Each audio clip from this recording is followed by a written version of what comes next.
नाशिक जिल्हा परिषदेच्या एकूण 74 गटसाठी नाशिकच्या कालिदास कला मंदिर या ठिकाणी जिल्हाधिकाऱ्यांच्या उपस्थितीमध्ये सोडत प्रक्रिया पार पडली।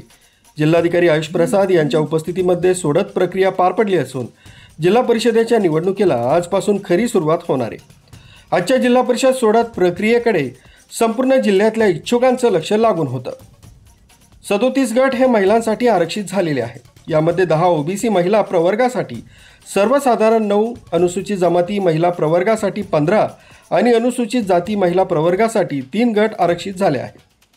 राज्य निवडणूक आयोगाने ठरलेला जो पद्धत आहे आणि प्रक्रिया आहे ज्याच्यामध्ये जिल्हा परिषद निवडणुकीचा जो आरक्षण सोहळा या ठिकाणी काढण्यात आलेली आहे, त्याच्यामध्ये सर्वप्रथम आपल्याकडे म्हणजे 74 एवढे सीट्स आहेत, त्याच्या 50% महिला आरक्षण आहे आणि त्याच्यामध्ये ओबीसी आरक्षणची जो पर्सेंटेज त्याची जो नियमावली आहे, त्याच्याशिवाय SC STचे म्हणजे लोकसंख्याप्रमाणे आदरणीय विभागीय आयुक्तांनी त्याची नोटिफिकेशन आधी काढली होती।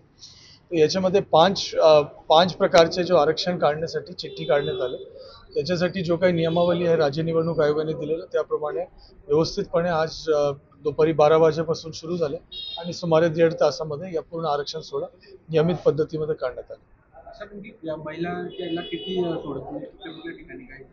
म्हणजे 37 ठिकाणी आहे आणि त्याची पूर्ण यादी या ठिकाणी जाहीर करण्यात आली आणि त्याच्यामध्ये जो प्रक्रिया असतो की सर्वप्रथम आपण जो SC ST आणि OBC असं पद्धतीमध्ये आपण महिला आरक्षण काढतो आणि उर्वरितमध्ये सर्वसाधारण संवर्गामध्ये महिलांचे आरक्षण आपण काढतो। तर त्याची पूर्ण प्रक्रिया या ठिकाणी राबवण्यात आली।